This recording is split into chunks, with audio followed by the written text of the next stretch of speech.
So ఇవాళ ఒక important ఫీల్డ్కి వెళ్ళాము అనమాట. సో డ్రాగన్ ఫ్రూట్ ఫీల్డ్కి వెళ్ళాము. చాలా బాగా అనిపించింది నాకైతే కానీ. సో నేను ఇంతవరకు డ్రాగన్ ఫ్రూట్ తోటకైతే వెళ్ళలేదు.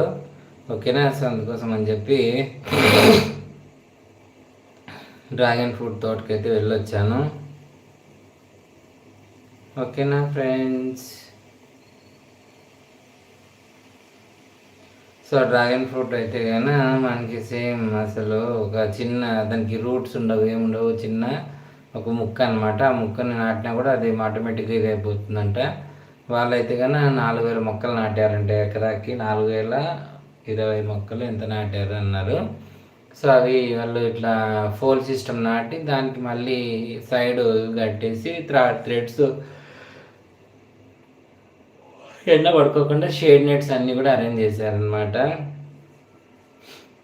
ఓకేనా. సో ఇన్వెస్ట్మెంట్ అనేది చాలా హెవీగా ఉంటుంది అట్లా అయితే కానీ. అట్లా లేదు అంటే కొంతమంది మామూలుగా జస్ట్ ఓపెన్ సిస్టంలోనే కల్టివేట్ చేస్తారనమాట. సో అలా కూడా చేసుకోవచ్చు. సో ఇలా చేస్తే ఇన్వెస్ట్మెంట్ నియర్లీ 10 lakhs వరకు అవుతుంది, 5 to 10 lakhs అవుతుంది.